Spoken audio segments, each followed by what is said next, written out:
That's new. The stream not only ended, the stream ended. Huh. That is crazy. It just, I didn't do it. It just said, oh, you lost connection. We're ending your stream. That's crazy. That is some crazy pants stuff. And that is in the middle of the whole most common thing that everyone knows, which is the people complaining the most and trying to get the game changed the most to their more whatever views. Thank you, Big James. They're not buying the game, right? It's like, I guarantee you the mods that are on their channel banning people for vibes and shit probably own zero armies. You know, they're just on there because they like the power of being able to ban people that disagree with them. And maybe some of them are so insane that they actually think that they're doing the world good by preventing certain views from being expressed or some shit. It is a sad reality that there are people who probably really do feel that way. But again, that whole game is like a cautionary tale, you know. You needed about what you needed is some metal dudes that came up with the game and literally did not give a shit what anyone else thought about their game, right? And then when people came in being like, hey, this is not really super inviting or accepting and blah, blah, blah, you needed those metal ass dudes to be like, we don't care because this is what the game is about. But unfortunately, and I think a big reason for this is because a lot of the people involved with the creation of that game were from Britain. Rather than just manning up and being like, no, get out of here. You know, this is a game we designed and you can either love it or not. I mean, there's tons of games out there. Be welcomed to any of them, whatever, right? I think if they had just went balls to the wall with that attitude, then Trench Crusade might have actually become a bigger game. I'm not saying, you know, Games Workshop big, but I'm saying it would definitely have attracted the fan base that they originally were getting, and it would have kept them because the people who invested into the game would have been able to think to themselves, yeah, this is not a game that's going to be, you know, overran and tucking over or whatever. This is the game that was designed for me, regardless of what anyone thinks. So this is the game I'm going to be loyal to. And I think, I don't know if it's business decision or not, but a lot of game creators these days, right? They don't seem to understand or even know about loyalty. You know, except maybe the people who make Marvel games, because let's be honest, Marvel and Star Trek, it don't matter. Whoever owns those IPs, they can put the worst shit out ever, and Star Trek and Marvel fans will be waiting for it hungrily. Yeah, that's what I'm saying. If they'd made the game with unambiguous morality attached to it, even if they didn't believe it, that's what I always want to reiterate. Like a guy like me, yes, of course, I believe the Bible because I believe the Bible. But even if I didn't believe the Bible, but I wanted to make a game about the forces of heaven and hell duking it out across no man's land, I would lean hard onto the Bible because, I mean, otherwise, what are we talking about, really? You know, are we trying to say that the forces of hell are from just some other dimension and blah, blah, blah? I mean, you know, you get to that point where it's like, if you're going to do it, just do it, you know, and just do it and do it hard and freaking If people have problems with what you're doing, just tell them to pound sand because this is what you're making. And and I think that would have worked out so much better for them if they had just point blank owned it from the start. I mean, they would have got yelled at and people would call them names. Certain people would call them names and stuff, but it wouldn't have mattered because the fans, and like I said, we saw those fans in the beginning of this whole mess. They, before they ruined it, they already were having super fans come out of the woods. You know what I mean? People were already lining up, being like, this game is awesome. It's grimdark and based and, you know, the best thing ever, blah, blah, blah. And like I said, I know I'm repeating myself, then they started talking. The creators and the artists and whatever. Then they started talking. And then basically everything fell in on itself. I mean, it's not even a contender. You know what I'm saying? Like Trench Crusade went from being talked about on Twitter as much, if not more than 40K. And there were a lot of 40K streamers and shit that were immediately starting to lean over to Trench Crusade and talk about how awesome it was and blah, blah, blah. And then in the course of the creators opening their freaking mouths, it was like, woo.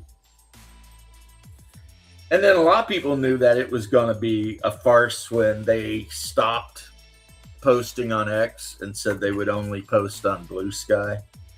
And people were just like, yep, there you go. If you had any doubts about what was going on, you can lay those doubts to rest, sweet young thing, because as soon as they say we're not posting on X anymore, we're only going to post on Blue Sky, you know. You already know this company is not for you. And the people on Blue Sky, it's not for them either because they're not going to buy it either. Like I said, that's the biggest sham of the whole thing is the game companies. They always want to appease a crowd that is not going to buy the shit that they make, but will show up on every social media to complain about it and try to get honestly, it's like a power move, I think, right? It's like, okay, I'm going to try to use my imagination here, you know, SpongeBob, imagination, right?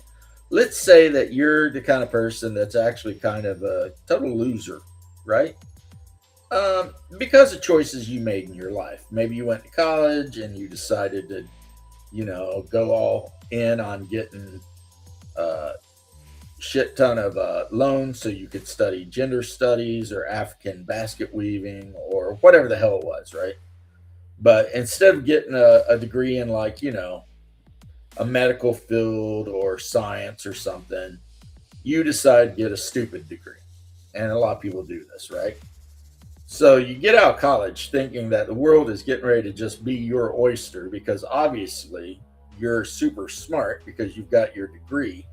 Except no one gives a shit about your degree, right? No one gives a shit. It's like you show up to places thinking, obviously, I'm going to get this super high paying job. I mean, I've got a master's in freaking gender studies, right? And then people are like, yeah, no. And you feel powerless and alone. And I would say a little bit betrayed because all of your college instructors and counselors and everything, they spent 4 to 6 years telling you you were on the right track and shit was just going to be awesome for you, right? So you probably feel completely powerless, completely freaking alone in the world, betrayed by the system, etc. So how do you make yourself feel more powerful? You go on the freaking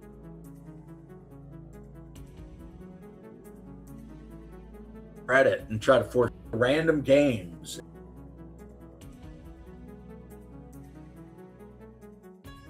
and you try to you feel super powerful, don't you? Because you made a whole company.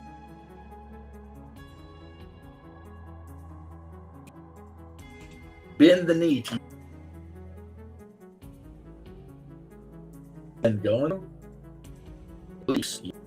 and it also doesn't hurt, at least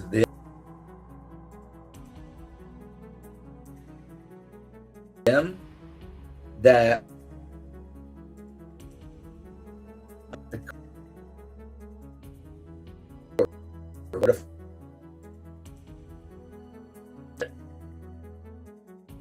and they're going to tell it it's because you are.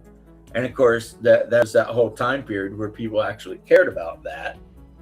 So what ends up happening is these useless people get hired and they all get put into HR.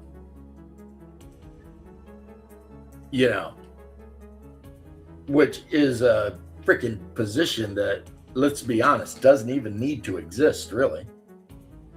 But all these corporations, they hire all of these useless people to be in HR, and then they also hire them to be sensitivity people. You know what I mean? Like, can you imagine showing up at your corporation's thing and your whole job is making sure everyone's being sensitive to like everything else? I would be ashamed to cash that check. That is like the most useless shit I've even heard of. And yet that's you're seeing a pixelated James. Is my camera all jacked up? Because I have had some issues, Bruce. I have had some real issues with the technology today. Oh, well, okay, then let me... Yeah, it's just putting the link in, but you beat me to it.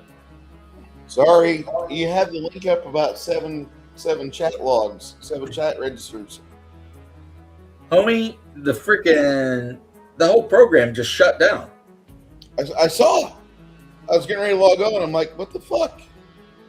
Yeah, the whole program was just like, yeah, you're not live anymore, and whatever, go away. I'm like, how is that a thing? Well, that was my atypical experience with Spectrum internet service. Oh, I was, yeah. Comcast. Yeah, I can talk about other stuff. I was just going off on how Trench Crusade started out as quite possibly one of the most exciting IPs. Oh, and then the people who make it started talking, and it become one of the most like, bleh, no one gives a shit. We know how this one goes. And even today, it's like, compared to what it was before the people who made it started running their mouths, it's nothing. You know, I used to want to be a cop. I even went to school for it. And I came to the conclusion today, my life is a lot better. I never made that jump. I never got into it. I can honestly say I never wanted to be a cop.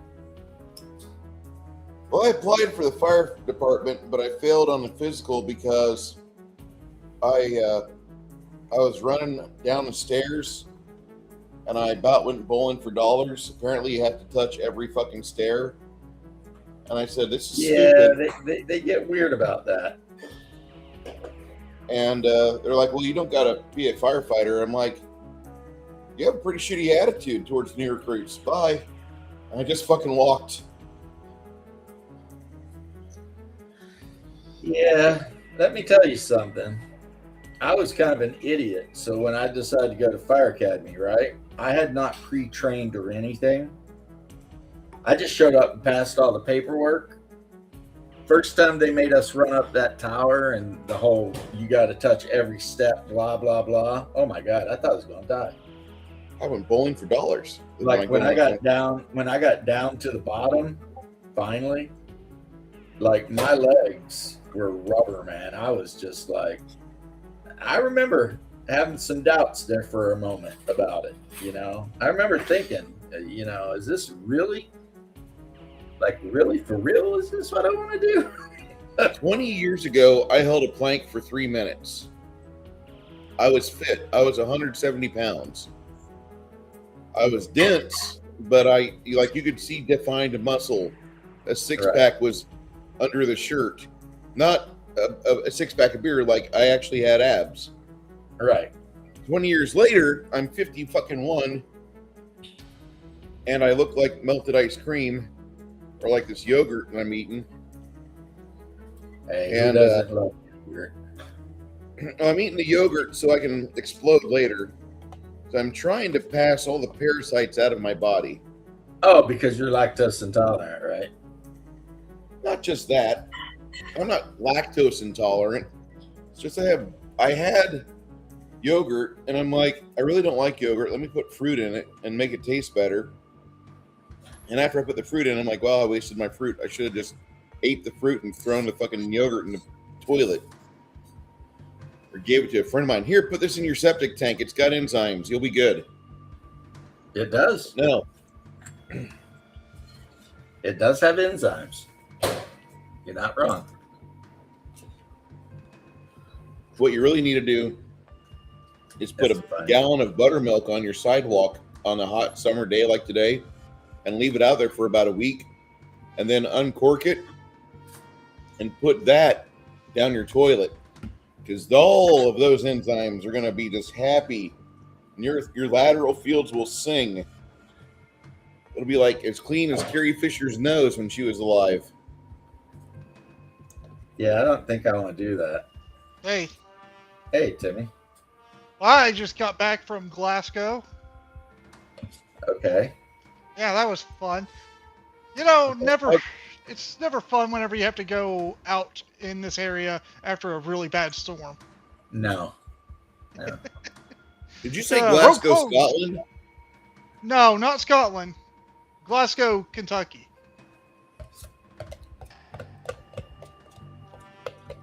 Were you friends with James? Were you two friends before you moved down to Florida? No, we just hit it off because we're both from the same great Commonwealth. Yeah, we're both from Kentucky. That's it. That's pretty much enough. He's a little bit older than me. He'd be actually about more 20 like years. Dad's age. Yeah, 20 years older. And yes, Bruce, Glasgow. Yeah. I live not that far away from London. Yeah, but of course, it's not freaking beans on toast. It's London, Kentucky. Yeah. Which is right off of what is it? Right off of 65 or 75? I don't know exactly. Yeah, I mean it's off one of the big interstates. Yeah. I don't know if it's. I think it's 75. Oh boy. But a lot of the towns in Kentucky are named after towns in the British Isles. Yeah. Go figure. That makes no sense. The people in Kentucky are descended of people from the British Isles. Yes, they are. But all the people of Kentucky have their teeth. No, not all of them. Not all of them. I mean, you've never been there. There's some wild ones running around. Wait, hold on. I have been to Kentucky quite a few times. And you haven't seen people missing teeth? I've been to Louisville more times than I want to count. Yeah, well, that's one fine. would be more times than I'd want to count. Yeah. One's far too many. We had a distro center that would love to send me over there. Louisville is like the city that everyone in Kentucky who doesn't live in Louisville hates. Yep. So that's your Austin. Okay. And then everyone who lives in Louisville looks down on the whole rest of the state. That is literally your Austin. We have Austin, Texas. It's where we stack up the communists. Yeah. They hate the rest of the state. I don't understand why we let them live, but we do. It'd be just cheaper to kill them and use them as feed. You have all these animals here. Come on, let's go. Bruce, you can't do that. Well, it's going to be that way, though, Bruce, because Austin is also where one of the universities is. right? Yep. Anywhere there's a Yeah. university is usually a hotbed for commies. Anywhere there's a university. I like- Like in Florida, our big, well, first off, Miami, obviously. But believe it or not, well, Tallahassee's actually pretty based, but Gainesville is a shit show. I'm familiar with Ocala. Yeah, well, Gainesville's further north, obviously, and it's where University of Kentucky. No, it's UF, University of Florida Gators. That's where they are. Okay. And that whole damn, if you were to get rid of the university, that would be just another podunk little southern town no one would give a shit about. But because the university is there, it's like a freaking collection of ultra wokies and meth heads. Like, I have relatives that live up there, and the last time we went up there, my wife and I were driving around and we're just looking, and it just occurred to me, like, I'd never seen so many meth heads in my life, nor homeless people. But see, here in Orlando, I don't know what they do with the homeless. I think they might throw them into gator ponds, or I've heard rumor that they like give them bus tickets and send them to other places. So homeless is not something you see just all over the place, or not in the city beautiful, baby. You know what I'm saying? Because our Gestapo will not have that shit. And personally, I don't even say that as an insult. I like the fact that I live in a police state. But I like a Gestapo. But yeah, Gainesville is Florida's version of Louisville. It's just full of shit. Now, somehow Lexington manages to still be pretty cool, even though it is a college town. That's where UK is. It depends on certain areas. Exactly. It depends where you are in Lexington. My But brother, he chose the worst place in Lexington to live. yeah. Ugh, yeah, that was a terrible time for him. Yeah. And of course, the thing about Lexington is they consider that like a big city, and it's smaller than the town I lived in Florida. It's not even.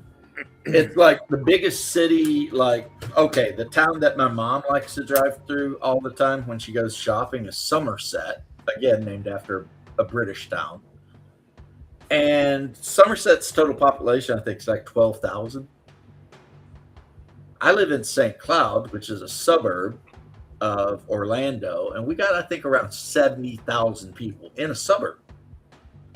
And Greater Metro Orange County, which is where Orlando is, has well over 1 million people. I mean, well over. So people up there, they think Somerset's the city. You know, we're driving to the city. They got a Costco there. You know, it's like, and every time I'm up there, I mean, I absolutely love it. I'm like, yeah, this is awesome, you know, but yeah, people in that area, they don't even know what a city is. They never seen one. And that's okay. James, how many times have you seen that movie Idiocracy? Oh God, gotta be around 10 or so. Do you ever get the feeling when you watch it that we're just watching a poorly made documentary of how our life was not supposed to progress, but yet here we are? I mean, I love that movie. I absolutely love that movie. I mean, I got to turn certain bits of my brain off to watch it because I know for a fact that IQ doesn't work that way. So in Idiocracy, no matter how many idiots reproduce, there's always a chance in every generation you'll get a super genius. So yeah, the idea that humanity would just go down the drain like that is not at all realistic genetically. But culturally, yeah, it's totally plausible, you know? So, You know, like how they all talk the way they talk, and they're all like, "You sound like a fag." That's totally plausible. But the fact that they're all 60 IQ, I mean, That's just bunch how of every Somali 90s movie talked like. right. That's not plausible. Even in places like Pakistan and Somalia, there's still people being born who are actually smart. Now, granted, 90% of them are 60 IQ, small bus riders, but 1 in 10 of them bastards has got an actual decent IQ, maybe even better. And those are the ones that rise and become the the leaders of the whole damn country, because that's just how it works. I mean, my beloved Pravoslavia does not rank super high for IQ. I put a meme in your meme channel about taking a trip to Serbia.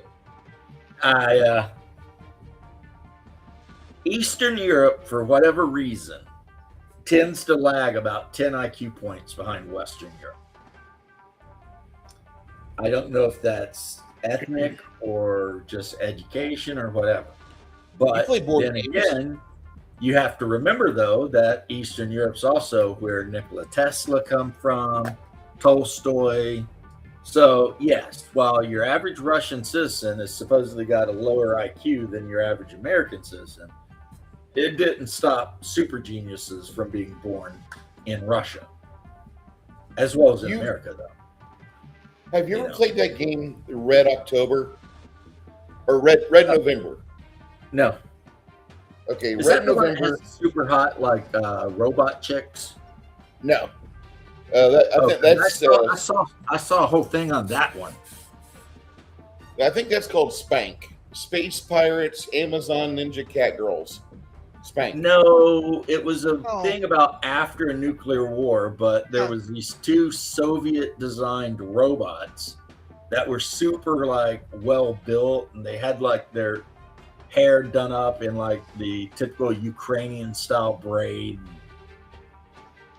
and you had to deal with them for some reason. And of course, people had opinions because Atomic Heart. That was called Atomic Heart. Yeah, a lot of people had opinions because these robots were actually super hot and knew it. So they were moving around and stuff so that you could get good shots of everything. And but I think that game may have been made in Russia too. And I don't think Russians care what Westerners feel about certain shit. Nope, they do not. Because they made Metro. They made the other Metro. Hey, Shadow, how you doing, Shadow. bud? Shadow! I was watching Shadow this morning. He was on with Dean, and then by the time I got everything set up to join him, he was off. I was like, hopefully I'll be seeing you tonight, Shadow. yeah, you guys got game tonight, don't you? Yep. Well, Bloodworth was in here, and he's looking to play a game, but he wants to play it in the morning. And I said, I only allow my brother to play online because he's my brother. And 2, we play at night, and we play for a long time at night. We're generally wrapping up around 11 to 12ish, and we start around 6 to 7ish, somewhere in that neighborhood. So at least 4 hours at least, and sometimes more. And like I keep saying, I have to always remind myself that my brother's on the computer so that I can make sure to involve him in whatever's going on in game, because I've got players at the table who are all yelling at me. And I don't mean that in a negative way. I just mean, they're there, they see me, I see them, and they're like, hey, I want to do this. Especially when they get super excited about a combat or something. I have to tell them to calm down a little bit. You know what I mean? Wait your turn. Hold on now. Well, I initially inquired about a game called Red November. Yeah, and it's a funny little game where everybody plays a Soviet gnome on board a submarine. A submarine, and the submarine is like every other. This submarine is like every other Russian naval piece of shit. it's sinking. And you got to make your rolls to repair it and keep it afloat. And sometimes it's a funny cooperative game. I know it now that you've. Okay. Yeah. When I played that game, I thought this really can't be real. This game, I can't believe they actually made this game, because when I was over in Europe, the Russians we met, they were nice. They were not engineers or scientists. I mean, not in the collegiate sense. They were engineers and scientists like in the police report sense. Right? That's what I'm saying. My Slavic brethren have a pretty weird bell curve when it comes to IQ and stuff. As a matter of fact, a lot of people say that your typical Russian man is basically about identical to Florida man. No, I would say a Floridan is much smarter. Florida has managed to domesticate the alligator. Is Russian men will jump off a building into a frozen lake and run up and try and hug a brown bear. And like a lot of them don't make it to adulthood because all of the stupid shit you see on YouTube, I mean, that's real shit. They're actually out there doing all that kind of crazy ass shit and recording it for your viewing pleasure, because that's just how it is with Russian, just culture, you know. They just, you know, there's the most Russian man in the world video, and it's like he only smiles twice a year because he doesn't want anyone to think he's soft. And it's like, and it just goes, he buys 50% of Adidas's output. His brother buys the other 50%. And then it like shows him doing stupid shit. And it's like, he will not live to the age of 35. No melon his family has. You know, and it's like the most Russian man in the world. And when he does the little thing like the most interesting man in the world. Yeah, I remember those commercials. Yeah, instead of saying, you know, the whole, I don't often drink beer, but when I do, he's like, I don't often drink vodka. Who the hell am I kidding? I drink it all the time. Endure life, my comrades. You know, this is like, who the hell am I lying to? No, I do drink a lot of vodka. Yeah, that's what he's like. Who am I lying to? I drink it all the time, you know. And it's like, you know, he once had a shadow with a grizzly. There's a link bear. right above you.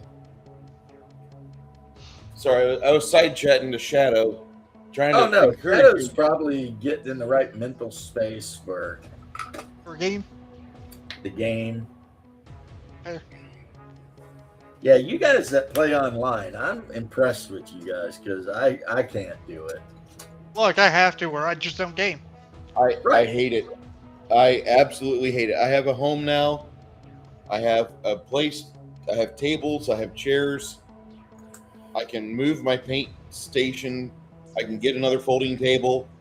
I can have space for 10 butts. I don't want to do online anymore. Online is okay, but man, give me people that I can fucking just like hear them crunching at the table. Yeah, online is perfectly acceptable if that's just what you got, you know? It's like McDonald's nuggets. I mean, is it as good as your mom's fried chicken? No, but if that's all you got, it'll work. God, I hate McDonald's nuggets. Those things taste like those things are god awful. I know. Yeah, and that's the point I'm making, though, Tim. If it's all you got, that's what I know. I would much rather play, you know, in person. It's just that there's just no people to do that with. Well, that's like I was saying when you and I were talking a while back. When my wife and I move up north, it's like I have no idea. I might just quit gaming. I don't know. Bullshit. I don't have a lot of friends. I'm probably not going to run a game with my brother and my wife in it. James, for me, what part of the state you moving to? West Kentucky, East Kentucky? He's not moving to Kentucky. He's moving to Tennessee. Yep. Oh, Tennessee. There's Near a lot of Middleborough, which is very much eastern Tennessee. It's about 15 minutes from the border with Kentucky, so I'll easily be able to drive up and visit my mama and my brother and all that. And it's also the town where they filmed Evil Dead, which I see that as actually a selling point. Not that you can go out in the woods and visit that cabin, though, because the guy who made Evil Dead burned it to the ground when he was done with it. Like out of spite. Well, that's not nice of him.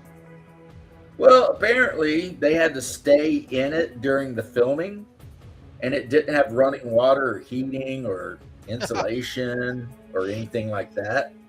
So everyone who stayed in it during the filming found it to be an absolutely miserable place. Fair enough. So when they finished with Evil Dead 2, what's his name? Raimi or whatever. Bruce Campbell. Well, no, I'm talking about the director. Sam Raimi. Yeah, Sam Raimi burnt that shit to the ground. And apparently, if you believe the legend, Bruce Campbell and him sat there, the rest of the crew, and watched it burn. Because they were just like, F that place.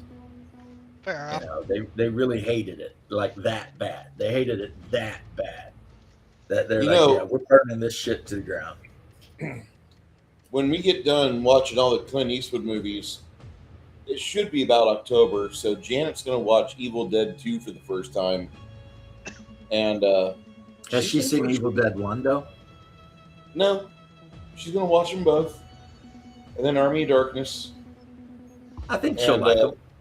I think she's going to love it. But Evil Dead 2, like they had $10 at one point, and it made one of the greatest movies of all time with all the greatest finesse special effects you could ever have for practical effects. That movie is so good. Well, it's because Evil Dead 2 is just Evil Dead 1 with a bigger budget. Yes. It's literally the same movie. You know, it's just like, you know, a guy and like, see, in Evil Dead 1, there was some different things. Basically, they were there because the one girl was like an addict, and they brought her out in the middle of the woods to try to wean her off of, you know, the smack, right? Whereas in Evil Dead 2, it was a date, and there was a lot less tree grapage going on. But still pretty rough movie. Ash, don't you want me anymore, Ash? Knocks her head off with a shovel. Then ends up chaining her down and cutting her into pieces with a chainsaw. Love that movie. I love the one part of it where like Ash is just sitting in the living room alone because everyone else is dead, right? Yeah. And he just has the freak out. Like all the stuffed heads on the wall start laughing at him, and he's like screaming, but then he's like laughing maniacally while he's screaming. And it's like the lampshades are laughing at him. You ever see the Hamburger Helper that Bruce Campbell and Sam Raimi did? It's just like, yeah, that's an interesting scene. Like, huh. And only Bruce Campbell could have pulled it off, really. In my opinion. Because his acting was so like schlocky and over the top that it actually worked. It works. It actually made the movie. I don't know if they meant the movie to be funny. But that's what they ended up with, isn't it? I mean, and then by the time they make Army of Darkness, they just lean into it at that point. They're like, look, you know, Bruce Campbell's being the freaking smarmy smartass, and apparently that's what people like. And so we'll just go with that. And that's kind of what they did, you know? with Army. And then if you watch Bruce Campbell versus the Army of Darkness, the series, again, they just lean into the goofiness of it, you know. I mean, the first episode of that show is kind of wild, you know. Bruce Campbell's getting dressed. He promises the guy, the lady who owns his lot rent, because he lives in a single wide trailer, he's going to pay her. Then he goes to a bar, picks a chick up, banging her in the bathroom of the bar, and then she gets possessed by a deadite and starts with the whole, "We'll swallow your soul." And he's like, "Wait, what?" And then she comes back, right? Like it was it a hallucination? Did it really happen? And he's standing there and he's looking at her and she's like, "Hey, are you going to finish?" And he's like, "Oh, yeah, sorry." He starts going at it again. It's like, oh my God. And it's all because some idiots got their hands on Necronomicon and decided to read it. Because, you know, I mean, that's what you do, right? Yes. I mean, it's a book written in human blood and bound in human flesh. Obviously, you want to open that shit up and read it. I mean, what could go wrong? It turns out everything. Turns out everything. Everything can go wrong. And does. I'm just worried about Bruce Campbell because he's got cancer now. They say it's treatable, but not curable. Well, the thing is, and this is actually coming from a place of love, not like wanting to be mean to the man, right? But he is like 75. 67. Okay. 67. So it's like, as much as I don't want him to pass, and I really don't, once people hit like my age, I start being overly concerned. You know, it's like if I were to go to the doctor next week and they're like, "Yeah, you've got a PC, you're probably not going to make it," I'd be like, "Well, you know, I am 55." So it's like, You know what my thought would be like? oh shit, because you're 30. No, I meant if I got to that age and that What? happened. But like, no, you know what? I'm just gonna outlive this just out of spite now. Just out of spite. You. Just to spite you, you doctor. Just show you you're wrong. Yeah. It's like, I'm going to be back in 10 years just to spit in your face. Right? Yes. So I guess a part of my life is that I've become comfortable with death. I'm not afraid of it at all. So when I hear about this guy or that guy, especially if they're older than me, getting ready to take that trip to the next place, I'm just like, yeah, you know, it happens. It happens, man. The one that hit me a few days back was learning that Patrick Muldoon had died in April. I'm still flabbergasted. Patrick Muldoon is. He was Xander on the Starship Troopers show. He was a guy that took Carmen, or the dark-haired Denise Richards character, from the main character in the original Starship Troopers.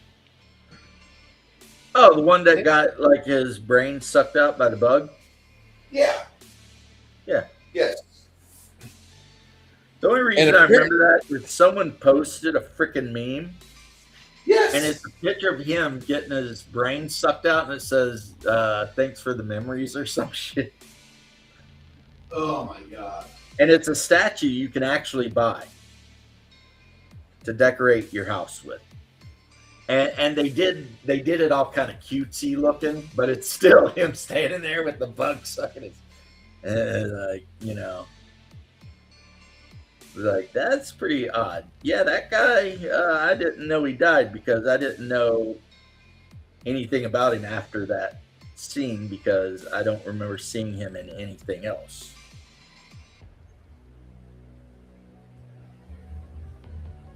I was kind of happy though when Rico beat his ass. Yes. Because that guy just had a bad attitude. He needed a readjustment. Plus, he was Navy, talking shit to Army. Yeah, you Fleet get what you infantry get. mix. It's like throw that squiddo in a pool, right? And be like, look, I understand you think you're badass because you're on the big old ship doing shit, but you don't F around with infantry. Get out of here. What are you thinking? Now, I wasn't surprised that the Navy girl turned out to be a whore. I mean, that didn't surprise me at all. That was pretty much, yeah, that's par for the course. I've known a few, and that's That's so much like life. What I was surprised about is that one, Diz was a guy in the books, and he died like on page 1, right? Yeah. He died in Two, in the movie, he should have been banging that shit out from high school. And I know that's a sin I've said, okay? So you guys will forgive me. But if I was a high school dude and this freaky redhead was constantly trying to hook up, I don't know, man. I am not a man with an iron will. Might have had to just go with it.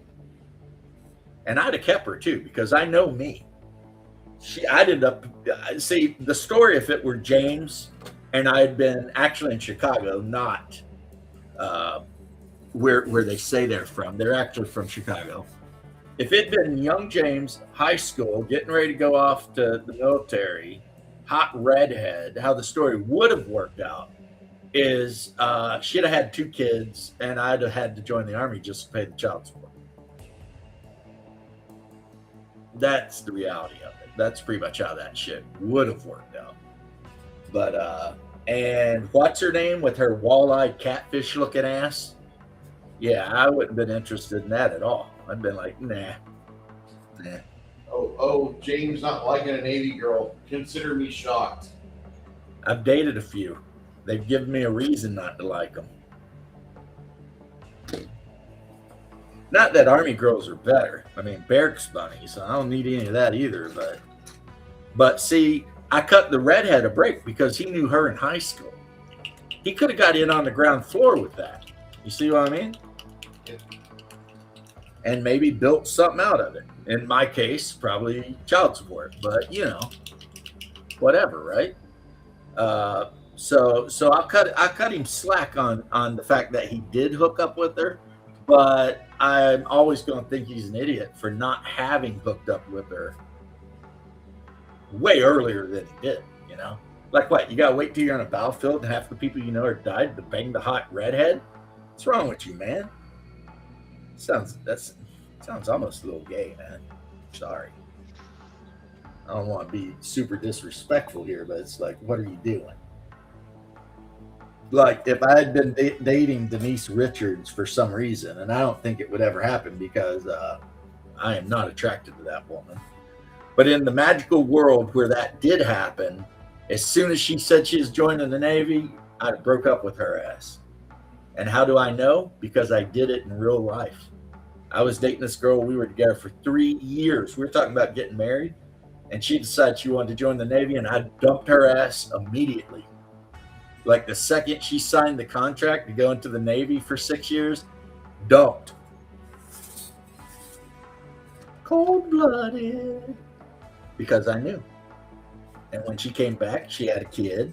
Probably been ran through by the whole freaking aircraft carrier she had been stationed on. So, I mean, I tapped it out for about 6 months or so when she got out, but then I broke up with her after that too. Because, you know, I have a nickname among some of my closest friends. You know what they call me? What's that? The Recycler. Because any woman I've ever slept with in my entire life, I've probably slept with her on multiple different occasions across chronological time. So if I had anything to do with a woman when I was 19, chances are when I was 20, I banged her too. Or 25.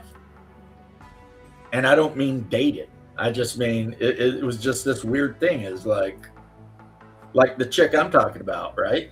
She was 22. I was 25. We were together a long time. She was gone literally for 8 years. Right? Something like that. Maybe 6. Came back. Yeah, of course I had to bang her out for a little bit. You know what I'm saying? It's just the way it was. Like both of the women that I married post divorce, sometimes years after we got divorced, I banged them. And it becomes such a thing that my closest friends, yeah, you are the recycler. And I'm like, what do you mean? And it's like, because like these women do horrible shit, you dump them, but like a year later, you'll still, and I'm like, well, yeah, but I don't love those hoes. You know, it's just a chick I know that I know I can get. So maybe it's like, hunting fish in a barrel, you know what I mean? Yep. Maybe I'm being arrogant and I'm being like, once a woman slept with me, she always will. But then again, that does seem to be kind of the thing. So maybe I deserve a little arrogance. But that's not good for me. I need to learn to be humble. But every girl in my whole life that I've ever slept with, at some point, years after we had broken up, I slept with her again. But never dated her again. Well, Can't. okay. I can't say never dated because, there's dating and dating. So if I hung out with her for like a few months and did whatever counts as dating, yes, but got like serious and romantic, no.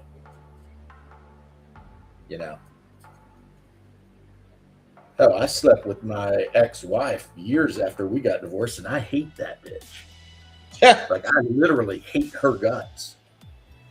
I hated her guts when I slept with her again. I only did it because I wanted to see if anything had changed since I'd been there. Isn't that weird? It is. Yeah. Just wanted to see, like, the shit's still the same as last time I was around. The day that I signed my divorce papers is the day I moved out.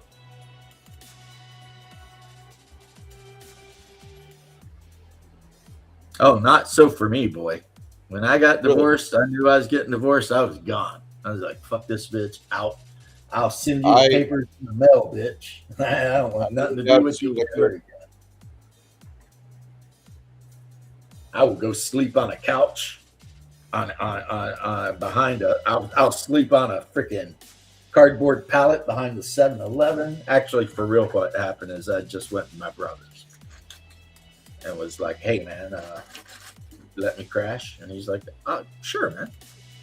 Then I ended up living there for like 3 years. That tracks. Huh? That tracks. Yeah. That long, but then you're here for almost 5 fucking years. Yeah, but the thing is that we loved it though. Because I'm like, hey, can I stay here while I'm dealing with shit? And he's like, yeah. And then I moved there. And then the next thing you know, we're playing D&D like twice a week. Friends are over. I get a job literally across the street from where I work, because across the street from where I worked was a concrete plant. So I'm working, making, concrete pipe for underground utilities, and my brother and and what ended up being our other roommate. We're just living the freaking single dude dream. You know what I mean? And the kids are over all the time. As a matter of fact, they lived with us for quite a while because I did the single dad thing for quite a while, because their mom's a maniac. So yeah, it was like, yeah, can I stay here for a bit? Of course you can. Because what's my brother going to tell me? No, he'd never do that. Not in a billion years. So yeah, I show up, ask to stay. He says yes. And then 5 years later, he's like, well, I think I'm going to get another house. He's like, all right. And I got another house. Got married again. And it didn't work. Ended up living with him again. And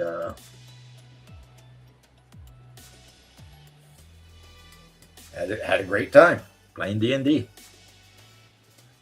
That's pretty much my 20s. You know what I mean? Like after I got out of the army, my 20s was basically hanging out with my brother and playing D&D like all the time. And it was awesome.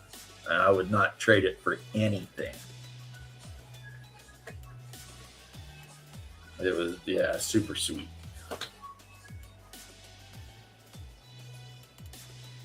Super sweet.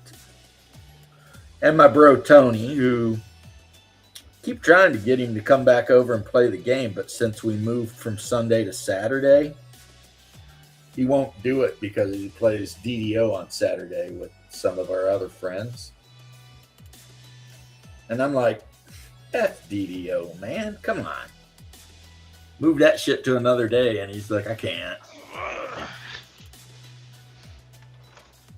Maybe one of these days I'll go back and log on to DDO. I've got like 2 or 3 max level characters. Yes, very weird, Shadow says. Well, that's what my friends say too, Shadow. So you are not alone in that opinion. My friends say it too, that it's very weird. And then they call me names. Like I said, the recycler and all that. But, you know, I think part of it is, right? When you're with the new girl, there's like stress, you know? Because you want to put on your best foot forward, right? When it's a new chick. But when it's some chick you dumped like 3 years ago, like, you don't worry about that shit, right? You can just go buck wild and do whatever you want and not even worry about anything. Like I said, it's just comfortable. Just comfortable, you know? You've already been there. You've already rode all the rides. So fuck it. Now you just want to try the weird stuff. I tend to lead with the weird stuff. Okay. If they stick around after that, I know I've got to keep it. Okay. I'm joking, but you know what? Tim, James, I gotta go. I don't want to fall asleep here in this chair. But I don't blame you. I think we all got to go. Yeah, I don't want to, but I got to. I got to sleep. Oh, boy. Well, first off, Shadow and Homeboy over here, they got their shit going on. I probably should go do some stuff. I don't even know how long I've been streaming since the stream keeps acting up. Yeah. You got well, almost Shadow's, an hour. Shadow's right going now. to join, so now I got to hang a little bit longer. Bruce, what's happening, man?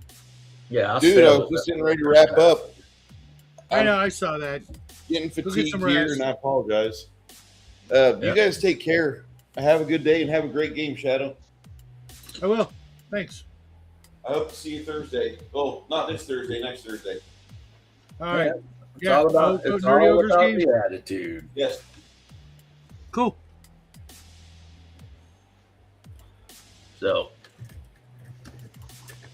So have you arrived to hear the glories of Hyperborea?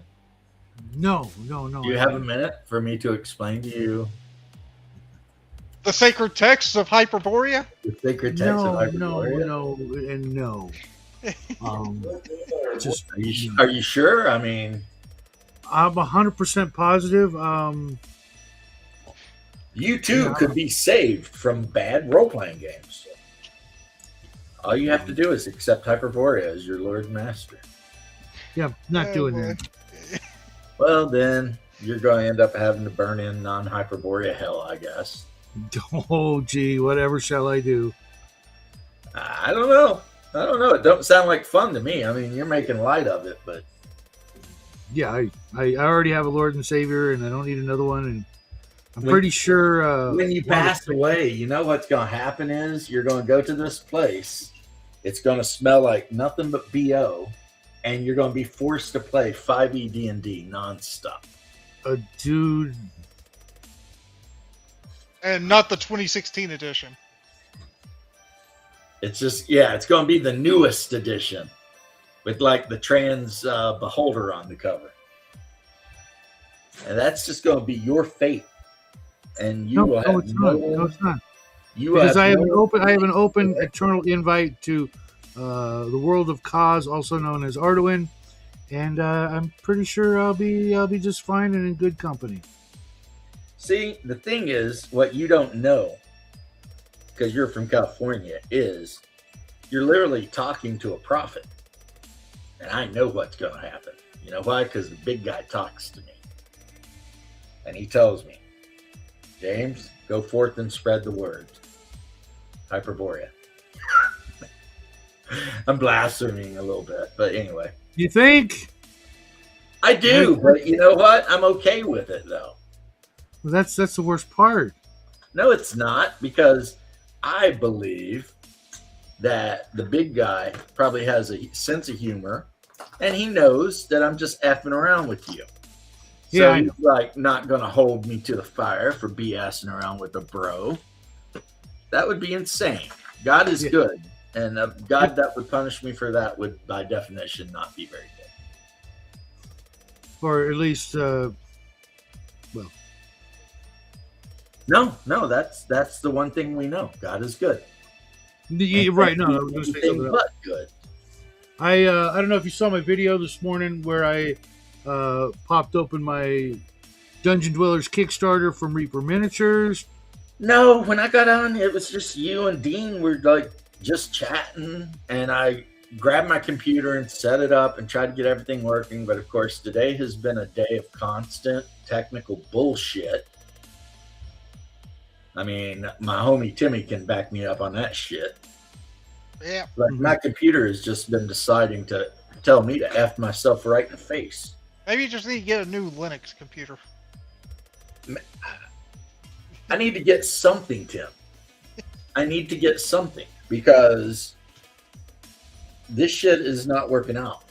I mean, and the computer I bought literally 6 months ago smokes when I try to turn it on. So I'm not messing with that one anymore. Yeah. That's not good. That's not a good sign. Yes, Yeah, that's no, not a good sign. no, when you plug That it into the is wall, that is one of the smoke signs of the coming apocalypse. You know that, right? Right. You plug it into the wall and literally smoke starts wafting out between the keys. It's like, yeah, I think this one's done. Hey, Did the you get an Apple keyboard computer? never smoke. I mean, I But get it the doesn't power come smoke. on anyway. So not only does it not actually boot up, but It died. smoke is coming out of the keys. So yeah, I'm pretty sure that bad boy is dead. Whereas this old Acer, Still works. this bitch has been kicking around for like 5 years. Yeah. This is like the computer I made some of my first videos on. And if you look up, there's actually 2 channels with my videos on them. And on the one channel, which is not the one that this will go to, on that other channel, there's videos on there. They're like 10 years old or older. We're about to jump into our 7th year in August. Oh, I'd still be on that channel, but I forgot the password and everything. Oh, that's not good. And I couldn't log on to it or anything. And so my daughter just made me a new everything, and I just started streaming on this channel then. I actually had a channel even before that one under the title Lamenter Captain, where all I talked about was like 40K. And the picture of the channel was a portrait of Fyodor Emelianenko, the great Ultimate Fight Contest fighter from like 20 years ago. And somehow I lost how to log on to that shit too. And there's a shit ton of videos on there, I think, of me painting up my beloved Lamenters. Which are just yellow blood marine. I'm about to say, you know that message you sent on Bubba's channel about the doggos? Yeah, I wanted to start with one. I just couldn't afford it. Well, now we should have enough money, unless Bubba's being a tightwad. We're going to charge us an arm and a leg for our doggos. We should be just fine. I think I do have enough to get a dog, but then I'd be almost broke again. That's okay. That's okay. What do you think about Hellhounds or Watchdogs as our company Maybe name? Watchdogs. I like that one. I paid 30 silver for my doggo. Yeah, my dog isn't worth 50 cents, but we paid $50. Well, I mean in game. Chewy, where is he? He's not even up here, little bastard. I hope he We didn't used to die. sell dogs for like around 300, I think. Chewy! In game, I bought my dog from a group of Eskimo merchants for 30 silver coins. Nice. There's even There a he picture of is. it happening, Tim. Who's if my you boy? look. Who's my boy? That's my doggo. Yeah, when we used to He's here sell outside. Johns, I think they went for like, what, 300, 350? Wow. Hadn't seen him in a while, so I was a little worried. That was it. I just wanted to pet you. Yeah, you can And sit here's down. the other thing. According to Hyperborea, I had no idea he'd get as big as he did. I bought him just because, like in the thing where it shows me actually paying the silver for him, he's just a tiny little thing. And then in the next view, I actually have him in the hood of my fur coat, laying on my shoulder to keep him warm. Yeah. And if you follow up the whole progression, you see him gradually getting bigger until in the later ones, he's about the size of a fucking cow. Now, James, talk about computer stuff. I will have my new internet by next Monday. Oh, you're going to be so happy with that, I bet. Yeah, I know. I'm going from like 1 meg download to 1,000 megs. I'm happy for you, guy. I really am.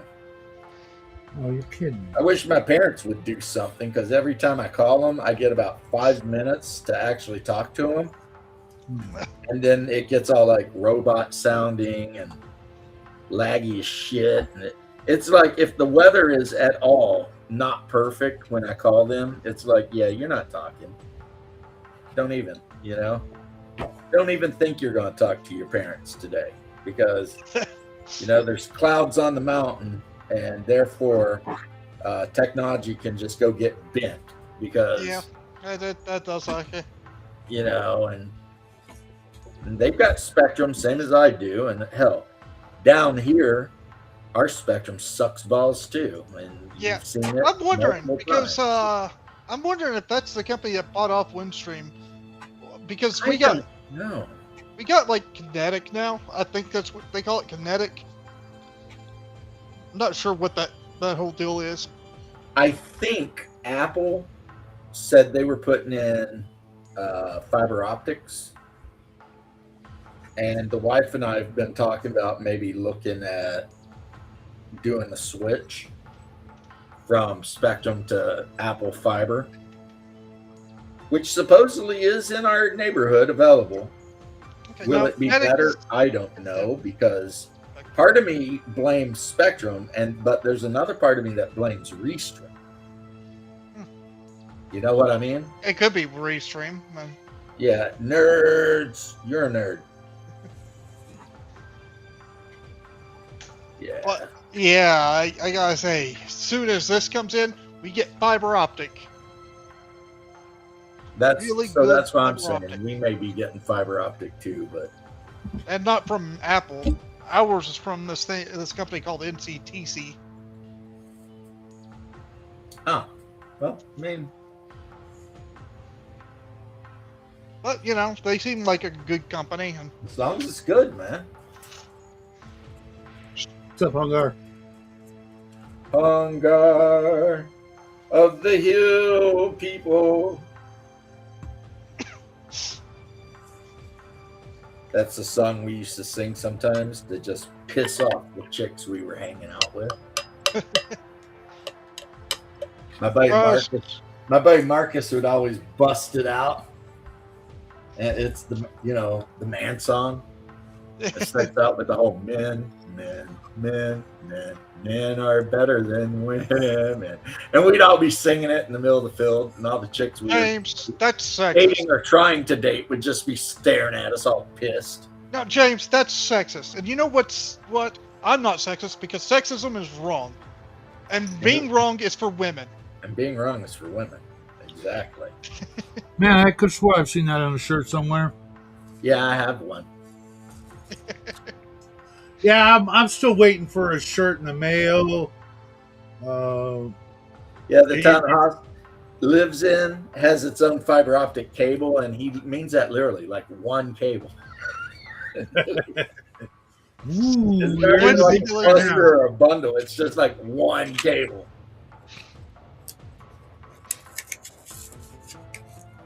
Who are you waiting for a shirt from, Haas? Has he been owing you a shirt? Well, For like years. to be fair though, he has been smoking a lot of crack lately. I thought I So I mean, thought I guilted him enough, but I guess not. It's not even for me; it's for Jackie. So now it's actually, since it's been so long, he's grown a size. the problem with Hungar is I don't think he was born with the ability to be shamed or guilty. Yeah. You know Barked how up the some wrong people tree just there, don't even Shadow. know what shame is.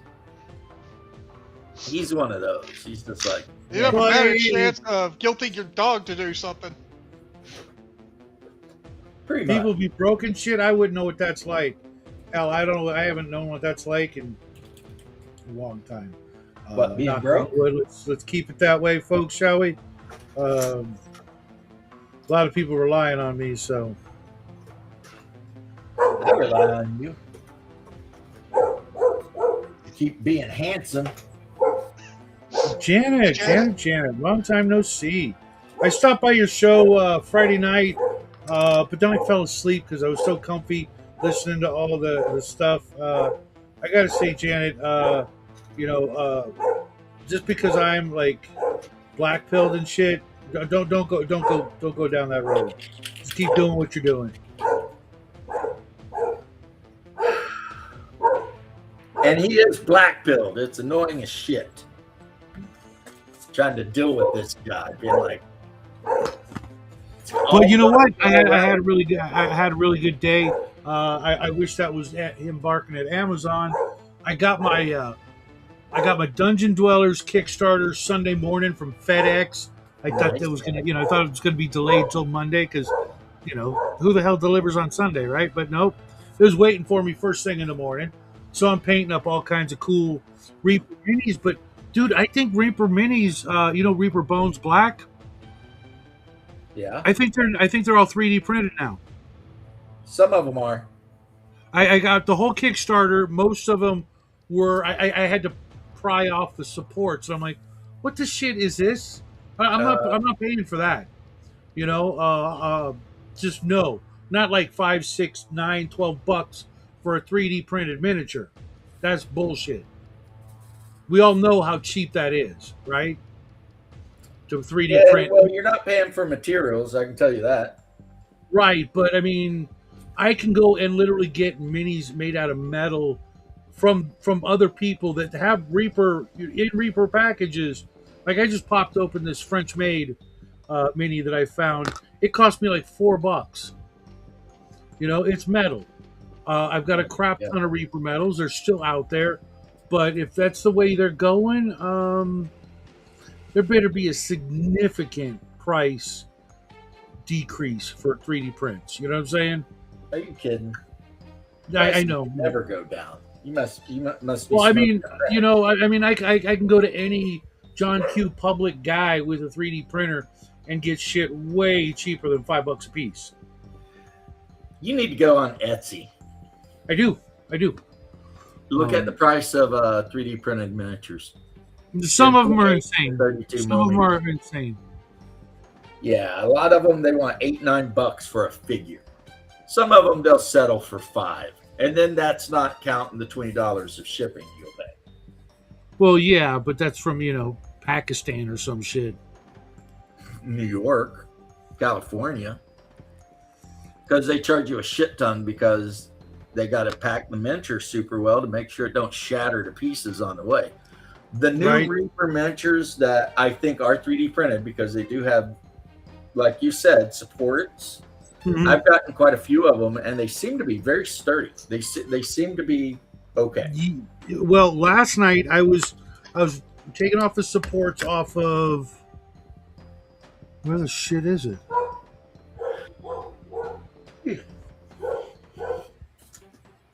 I don't know. That's not it. Those are not them. Well, Well, dinner's Well, I don't almost even- ready. I'm gonna have to go. I'll see you. Catch you later, Timmy. Oh, here it is. I Be didn't. good. There's this banshee miniature. You see how her like clothing, is like wafting in the wind or whatever. Yeah. Taking off the supports, a little piece snapped off.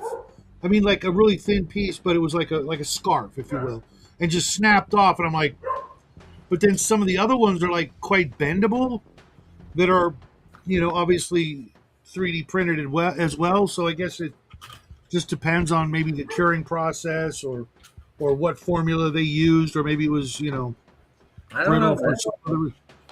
But I'm just like I'm not okay with that. I mean, and another one, I got this. This is kind of cool. Check it out. It's a fire beetle, but it's made out of clear plastic, 3D print clearly. But one of his antenna is missing. I'm like, not okay. Not okay. Not really very okay. But this beholder is kind of badass. You see how his eye stalks have like the eyelids have like Open up.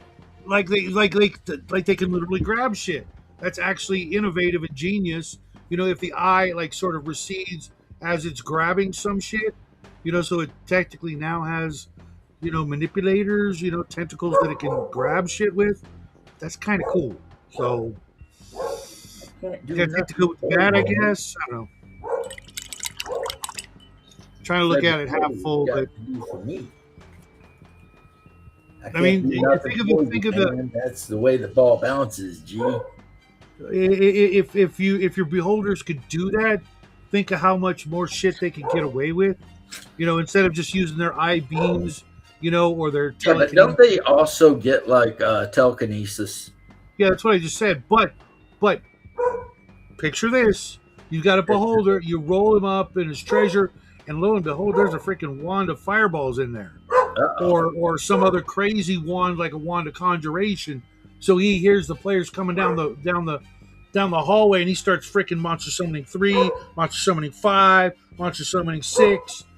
Blasting out a bunch of charges so that if you kill him, you find a wand of conjuration with 1 charge left in it. He just starts summoning Pokemon like it's his job. Why not, right? I still like Reaper. Same here. Same here. They're one of my favorite. I mean, oh shit! I was supposed to make an They're order. never going to go down the Games Workshop trail.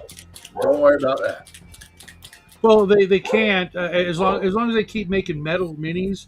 I'll be fine. And I'll just go on eBay and I'll look for sellers who have a crap ton of Reaper miniatures and that they're not selling. And when that happens, they lower the price just to move of them, out of the shop. And then I'll just grab a bunch, dirt cheap. And then I'll look for those eBay sellers that give free shipping on $50 or more. And, See, I actually pretty much absolutely despise the metals. yeah, I know you do, but I have a ton of them, but I'm not a fan. I would much rather deal with the plastics. But a big reason for that is being a kit basher. I'm fond of that hobby, but if you find a mini, right, and you love it just the way it is, right, it's perfect. You're like, oh my god, this is great. I don't have to do shit. Wouldn't you rather have it in metal? Dude, I am working on miniatures that can only be gotten in metal, and I still kick bash the shit out of them. Those scorpions I showed you, that is only available from Reaper in metal. Mm-hmm. I wish they were available in plastic. It would have made all the drilling and cutting and shit I've done to them over the weeks a lot better for me. What I'm curious what you would do to a giant scorpion in the way of kit bashing. No, I'm talking about the scorpion men. Oh, okay. Yeah, I can see some. I've done like weapon Change- swaps, head Yeah. swaps, all kinds of shit. I was just talking like a giant scorpion. It's like, No, a giant scorpion. those guys are perfect the way they are. Don't You go know change. what I would do with a giant scorpion if it was made out of plastic?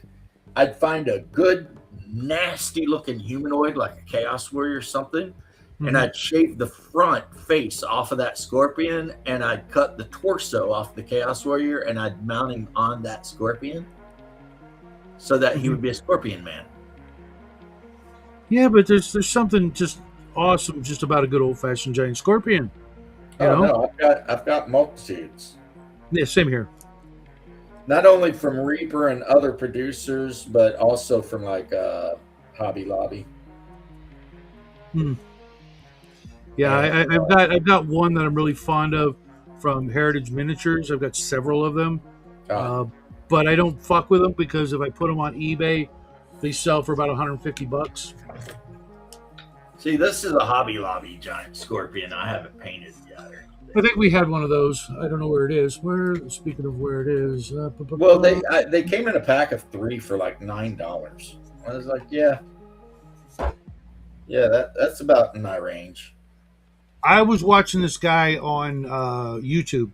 He's a kit basher like us, and what he was doing was he was making these aliens out of like army men, right? But like kind of a little bit. I don't know if they were sci-fi or not, but he turned them into sci-fi by popping off their heads, and for a couple of them he took some giant dragonfly or just dragonfly plastic toys, cut off their heads and put them on. And then he had this great trick. Those like Lee press on nails, like the Yeah. clear acrylic or whatever. He uses those and will snip them to make like pauldrons and shoulder pads and shit like that, which I thought was pretty fucking genius. That And he is pretty good. and he was taking like he took like a Rottweiler head and chopped it off and put it on the Army Man head and made it look like a dog man and just like all kinds of really simple kit bashy things with Army Men and plastic toys to make some pretty effective alien soldiers. Yeah, I was watching your show a while back, and you were showing off some kind of gun you bought, Oh yeah, the squirt gun. We're doing the squirt gun challenge. and We're it looked like when I was looking at it, I thought, yeah, that's gonna make an amazing spaceship. Oh no. we're here. It's right here. We're doing a sci-fi prop. We're making just like space guns out of squirt guns. Add some gribblies, and then paint them up to make them look like something from Starship Troopers or whatever. Just some cheesy sci-fi prop weapon. Well, Because you see, the problem is that thing already looks like a space gun. right, that's why I picked it.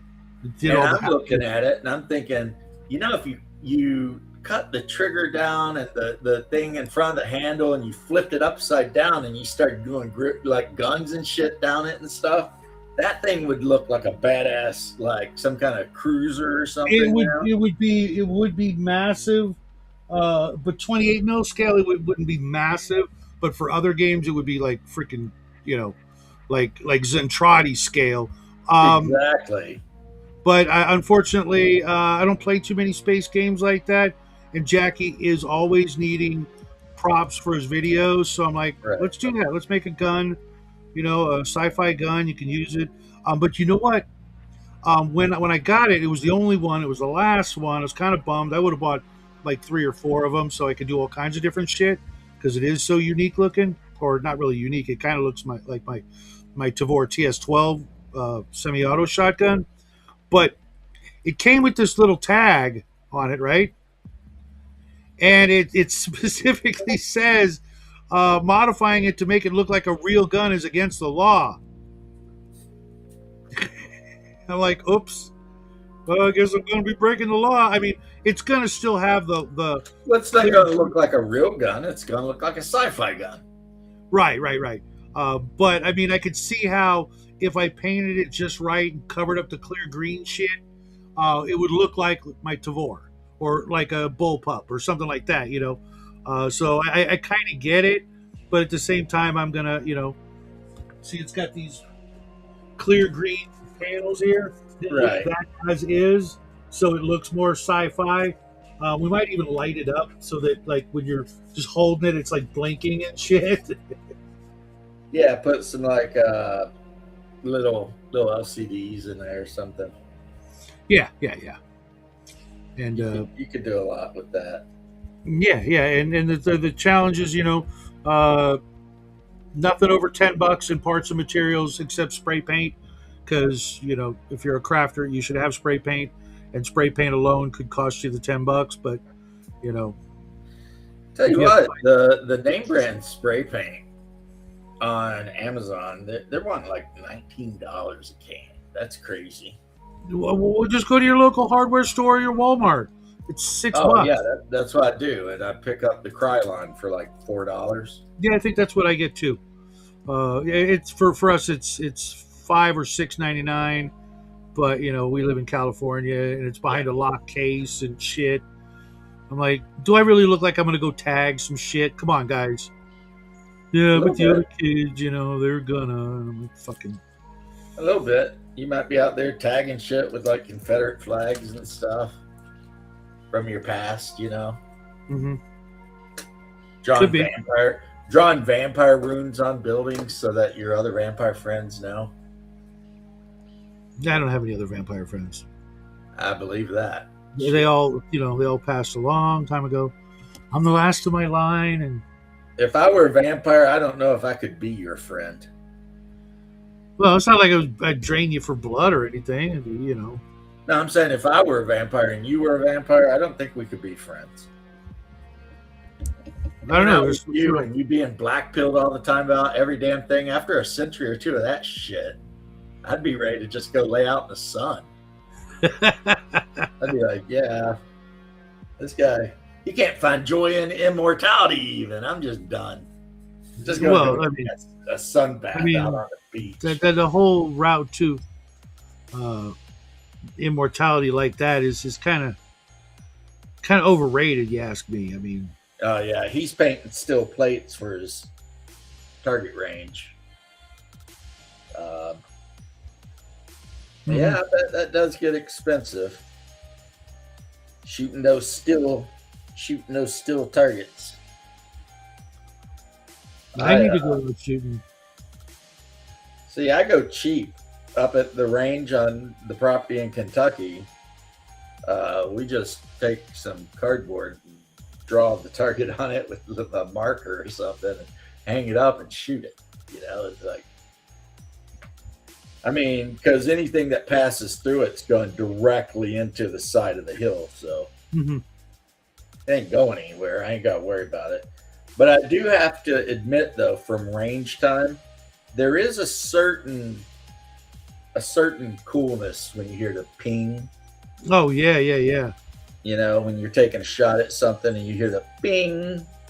Yeah, that's a good feeling. But for being in California, it's odd.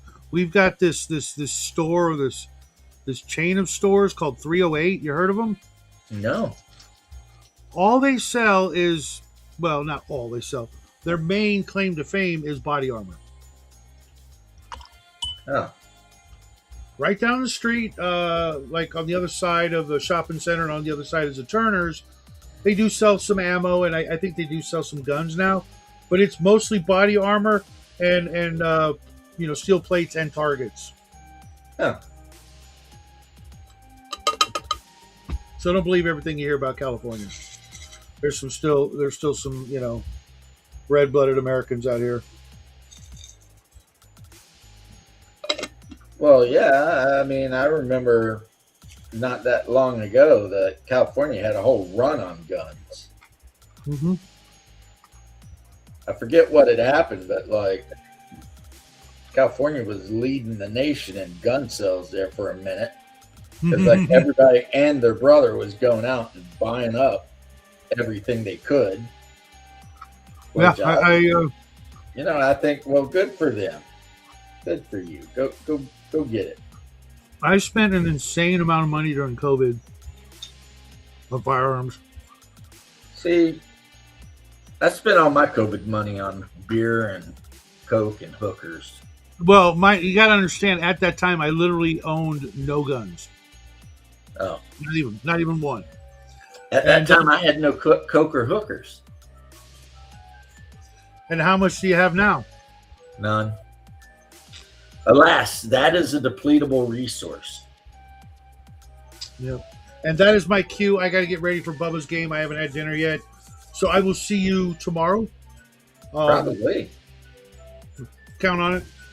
You have a great evening. Give the fam a hug. Look at this head I put on this scorpion, man.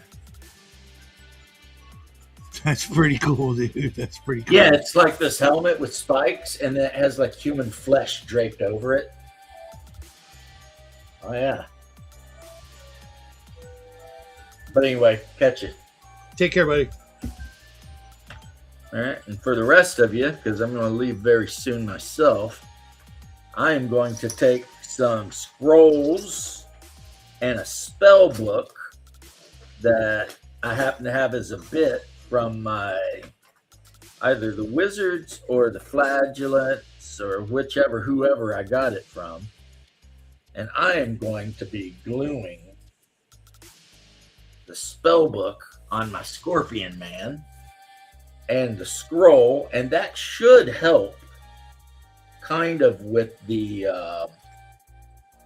that join. Not only will it look cool because there's going to be, a spell book with a skull there, but it'll help hide any imperfections where I joined the parts together. And so that's awesome, right? And then I still haven't put the weapons in here. I'm thinking I might give this guy, I haven't really made my mind up yet. I'm kind of like, do I give him a staff or do I give him like a rod or a wand? Something like that. If I'm going to give him a class, because he's the leader of my band of scorpion folk here, what class? Is he going to be a mage? Is he going to be an assassin? Is he going to be a death soldier, which is a fighter mage that specializes in necromancy? Any of those things would be super cool. It's just a matter of what kind of guy am I looking for? Because if he's a death soldier, then I can, give him just weapons as a fighter subclass, Body armor, I've got some. And it. Okay, my love. The wife is going to Publix. Right as I was getting ready to get off to harass her. It's like she knew. Anyway, though, there must be something really good on BOGO at Publix. If I had to guess, I would say probably her favorite coffee creamer. She likes a certain kind of creamer, and so whatever. I mean, she is her own woman, free to do what she wants to do with her coffee creamer money. Over here, see, I've got you think warlock, and over here I've got a coin bag attached to a scroll. So I'll throw that on him too, because he's got a spell book, he's got a scroll, he's got his coin bag, he's got a giant skull from like a bison or something where his belt would be. You see that giant bison skull there, right? And then he's going to have a cloak as well, because I've got a really cool cloak to put on this guy. And thank you for the suggestion there, Hungar. Pleasure, sir. So yeah, if he's a death soldier, that would probably make him around 7 hit die, because he's going to be base 4 hit die, and at least 3 levels as a death soldier, right? At least 3. I want him to at least have access to level 2 necromantic spells, if not 5, so he can get those level 3 necromancer spells, which would mean he would be a 9-hit die creature, which is pretty happening. Let me tell you, that's that's a thing. That's definitely a thing. I don't know if the players are really wanting to deal with that or not, but they may have no choice. So now that I've got him pretty much glued in there, and the green stuff is hardening up, and I've got stuff on his waist. As a death soldier, I could easily go with like a rod or a mace, and then another weapon in the offhand, just because. So, not a bad idea actually. And then if I just give him the rod and another weapon, again, he could just be a wizard that picked up specialization in a weapon, because of that's how it works in Hyperborea, right? A level 4 wizard gets to pick any weapon from the weapon list and have the ability to use that proficiency. Which, I mean, let's be honest, that's kind of a big deal, right? The fact that you can have a straight up mage, like I always said, I know you've heard me say it a billion times. For me, if I ever played a caster, the second, and I mean that, the second I hit level 4, I'm taking a longbow. That is some power gamery shit, but I don't care. I'm telling you, that's what I'm doing. I am grabbing the longbow. And anybody who is like, well, why the longbow? It's like, well, no shit, duh, man. What are you thinking? Why the longbow? So that if I don't want to use spells in particular at that particular moment or whatever, right? I can just hang back in the back and freaking lob arrows at whoever I want. Won't be the best archer in the group probably, but I would be a capable archer. I would at least have capability, the freaking ability to do it. And yeah. I think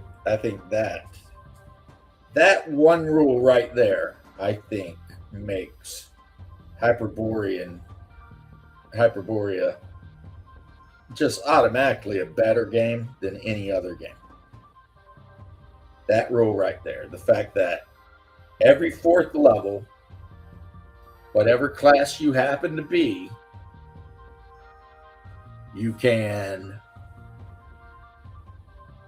pick a weapon that's not on your weapon list and add it to your weapon list of weapons you're proficient in. I mean, how awesome is that? Like maybe if you're playing like mage is different, maybe you want to pick up like an axe or a sword or a spear. Spear might actually be a good one for a mage, because you can always stand in the second line and use the spear's reach capability to, gig people while you're standing behind the fighter. So yeah, weapons with reach would be good. I just go with the ranged weapon because as a wizard, Steven, how you doing? As a wizard, the attribute other than intelligence that's going to be the best for you is dex. And then after that, if you really want to think about con, then it's con. But obviously it's dex, because as a low hit point dude with like barely an armor class, avoiding being hit is, is the whole game right there. People can do whatever, they can say whatever, but really, at the end of the day, you don't want to be hit. You're a wizard. Avoid that shit at all costs, right? And so,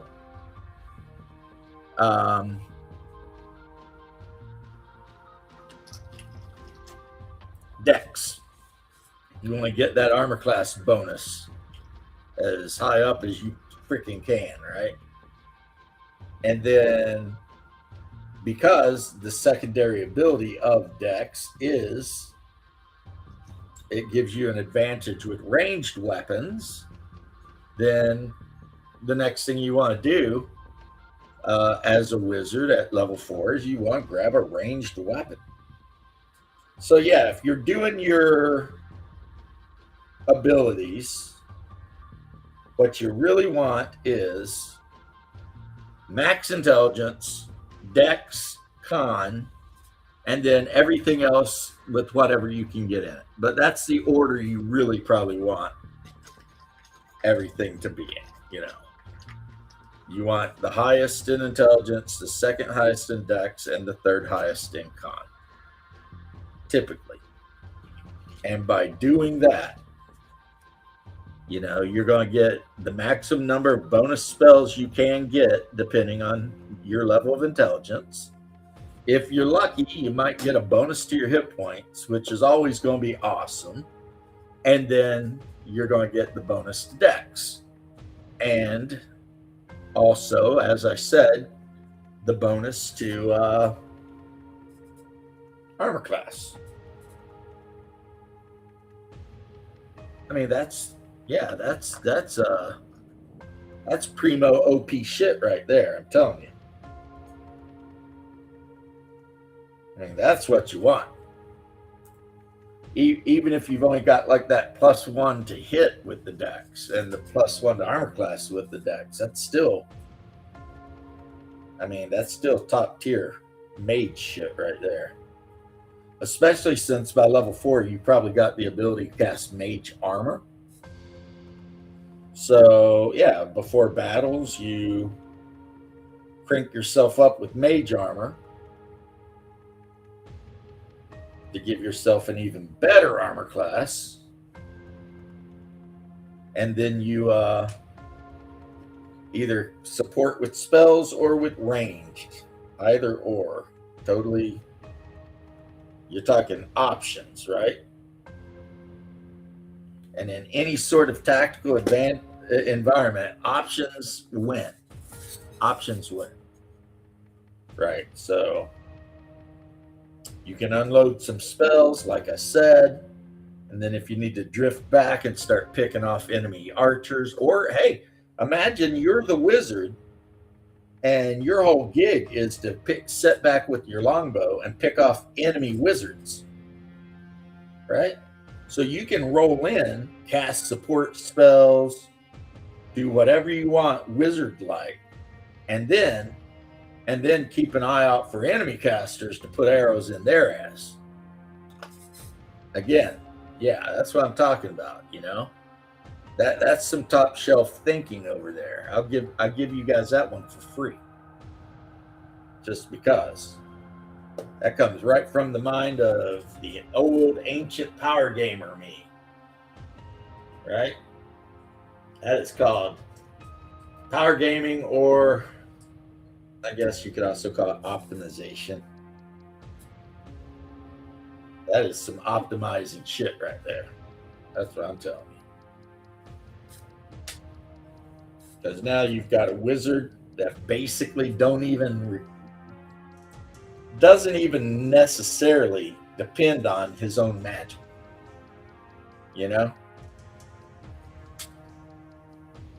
Maybe that armor spell, mage armor. But, once the lightning bolts and the freaking magic missiles are cast, then it's time to pop that bow out and just start sending shit downrange. So, that does away with the idea some people have said, including my bro Shadow sometimes, about how playing the wizard can sometimes you feel useless because you cast your spells and then you're just standing there like a schmuck, right?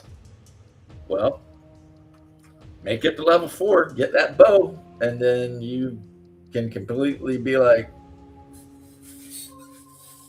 whatever with that shit. You can start laying it down, and then you don't gotta feel like a schmuck because you can actually just smack the shit out of somebody. And that is, again, always a good feeling. Always a good feeling, to be able to do what you need to do when you need to do it.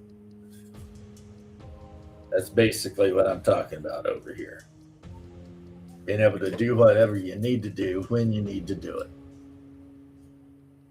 Keep you alive, keep your party alive. Then your party will start being like, wizards are pretty awesome. We like wizards. We need more wizards. Right?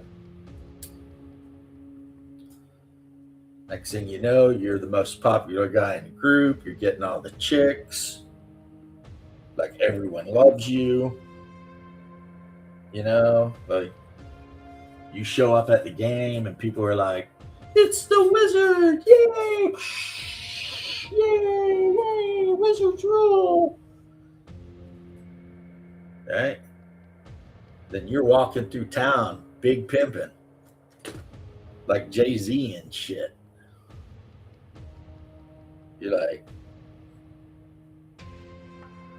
as soon as it's like the DM even gets a special soundboard for you.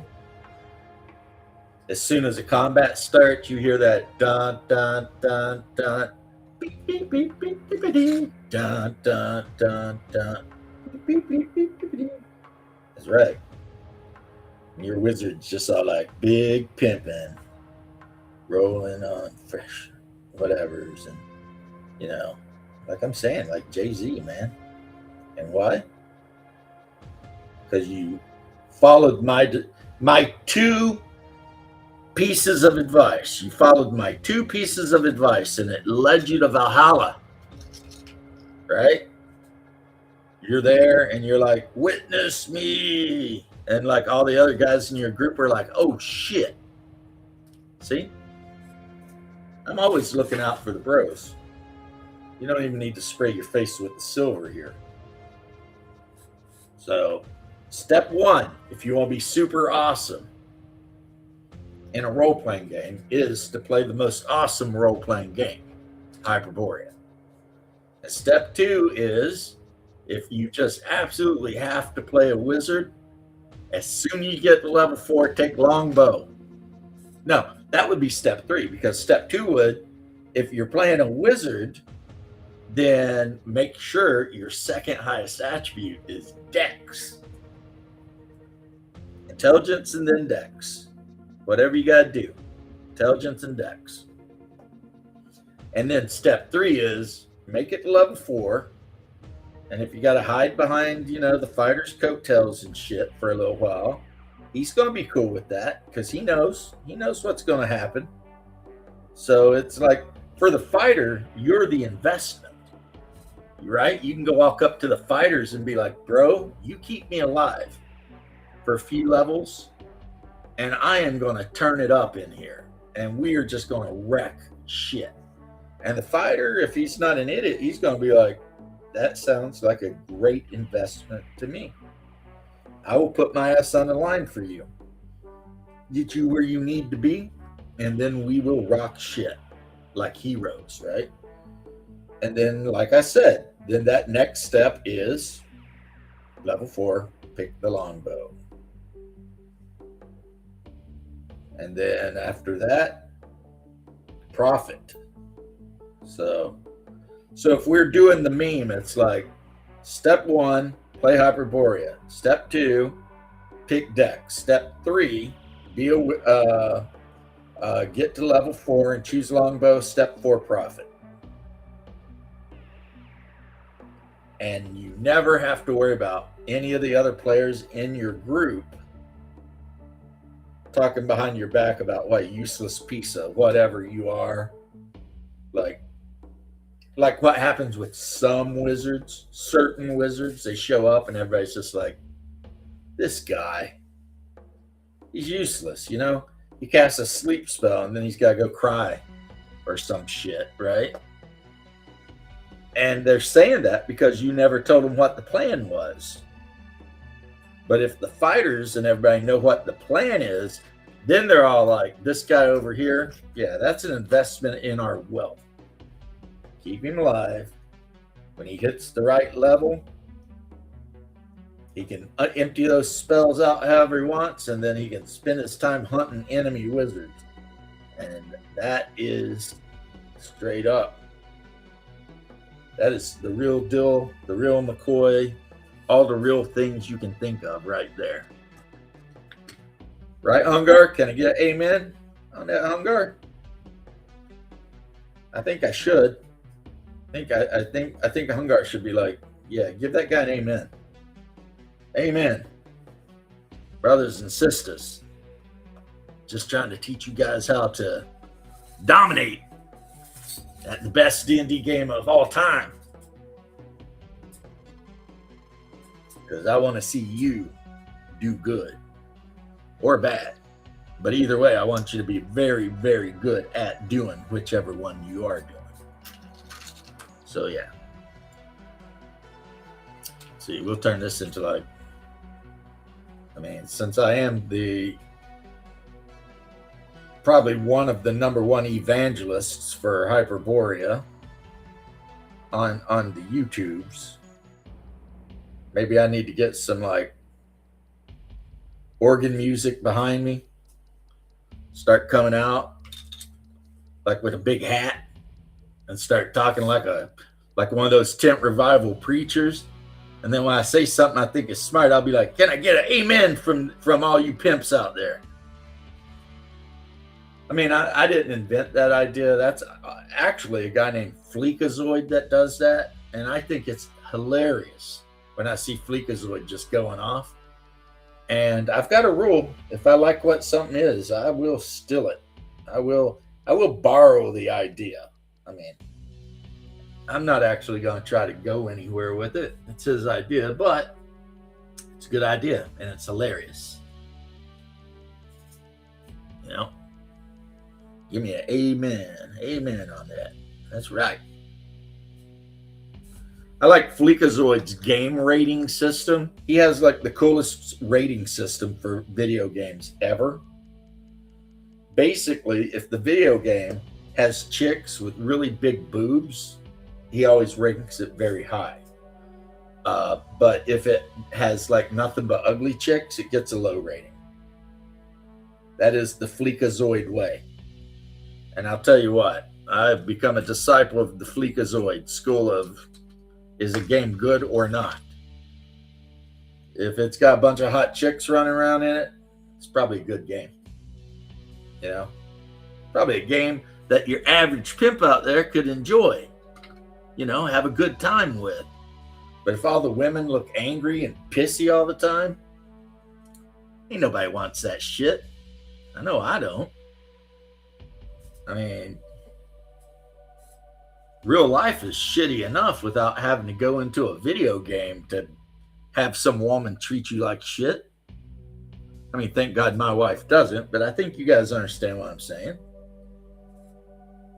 I mean, like, why would you pay money for a game where the women are not only ugly, but constantly scowling at you all day? Like, and then they wonder, and then the people who make these games and these movies, they literally have the audacity to stand around and ask why their shit doesn't do well. It's like, well, I don't know. Let's think about this. Maybe, just maybe, hear me out.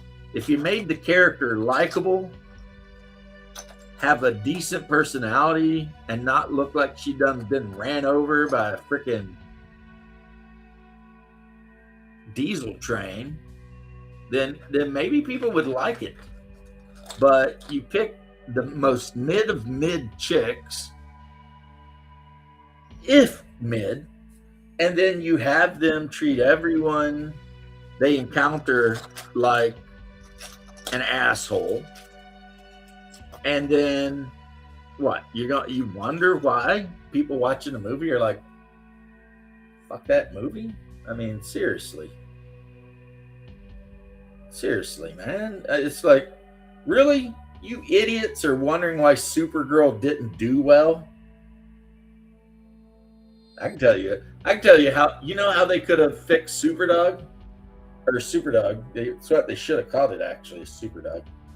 Supergirl would have been easily fixed if they had actually removed Supergirl from the movie and spent all of that film time letting Jason Momoa as Lobo just run around and randomly F everything up.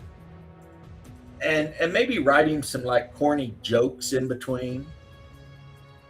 Because I will say this, having seen what I saw, Jason Momoa was practically born to be Lobo. I mean, he's really good as Lobo. But he's in the movie like 10 minutes. That sucks. I mean, so my hope, and I'll catch you later, brother, my hope and dream is maybe this. Maybe the idiots that made Supergirl take a big step back, pull their head out of their asses and realize, we could make a Lobo movie. And Lobo has a shit ton of fans, right? And if we make it even slightly witty and just have Lobo running around being a reluctant hero, just jacking everything up, we'd probably make some money on that.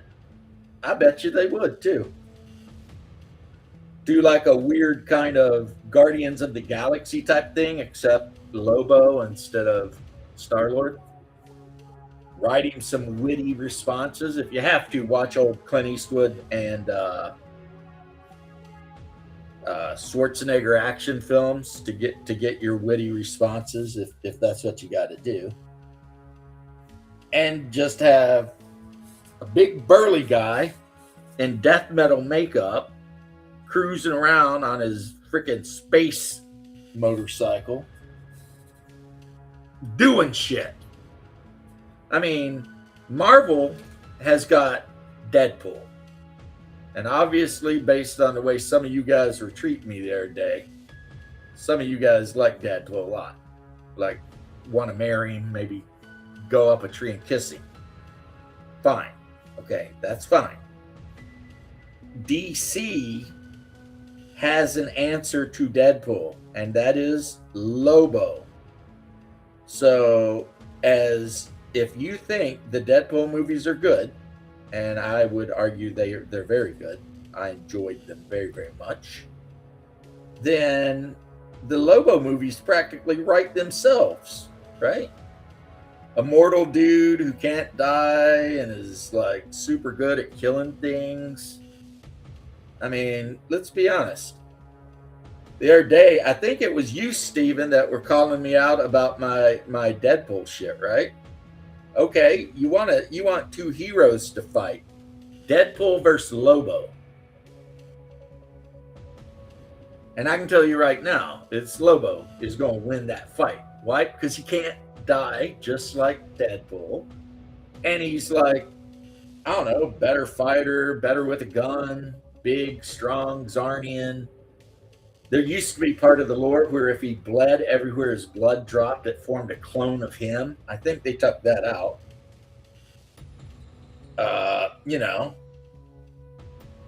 And at one point he had an incredibly vicious small dog that was always with him. Like a super angry British pit bull, but small, like a British bulldog, but small, that he always had with him. And I actually believe in the actual Lobo comics, the little dog might have smoked a cigar like Lobo did. He is a little bit of a thing, that dog, Now, Deadpool can't die, because Lady Death has decided she loves him or some shit, right? Lobo can't die because he went to hell and to heaven and whipped so much ass that they both agreed they'd never take him. So he just can't die, because if he died, there's nowhere to go. Deadpool was first, though. Is that what FS is? First?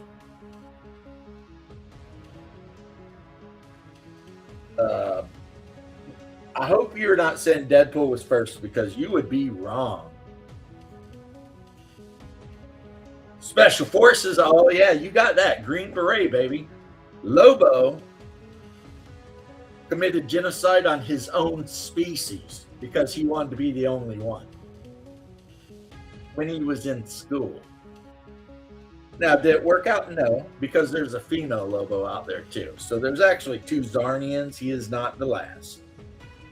But that used to be how they sold his comic, Lobo, the Last Zarnian. But he's not the last. There's another one out there. And she's a badass just like he is. Lobo, things you may not know about Lobo. He has a receiver built into his brain, like Elon Musk style, that is constantly tuned into a death metal station. And that death metal station never stops playing death metal, because the one time they did, Lobo showed up and basically killed everybody and told them never to stop again. So they decided they just weren't ever going to do that anymore. Instantly regenerates from any damage whatsoever. If you disintegrate Lobo, he comes back. And like I said, there was that period where if a drop of his blood hit the ground, it become another Lobo, which of course he immediately tried to kill. So at this point, who even knows which Lobo you're dealing with, right? Because it might actually just be one of his clones that managed to kill him at some point. Yeah, Death is literally afraid of him. He beat the shit out of Santa Claus. He terrified hell and heaven so much that they've, like I said, they agree they will not allow him in either place. So he's immortal.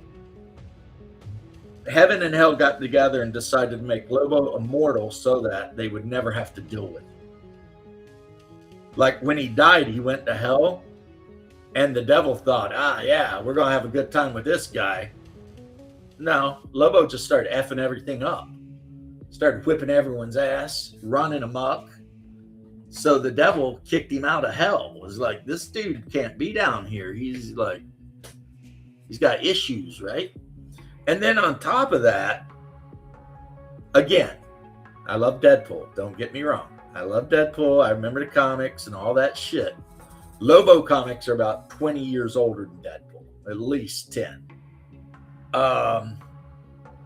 Lobo comics are just comical. Like when Lobo #1 came out, which I have, they tried to make him like a serious villain, and it flopped super bad. So then they come out with Lobo as we know him now, and it was like super popular because, you know, it's the main man talking shit and doing stuff. Here's the thing Lobo can do that I don't know. I don't know if Ryan Reynolds can do it. He is Special Forces. Lobo, if he's hunting somebody, always knows where they are anywhere in the universe. So that gives him some pretty good abilities as a bounty hunter. Always knowing where whoever he's looking for is at all times. That's pretty good. That's I'd call that a nice ability. And that's what makes him such a great bounty hunter, because he always knows where everybody is whenever he's looking for them. And mostly he just likes to drink. So there's that too.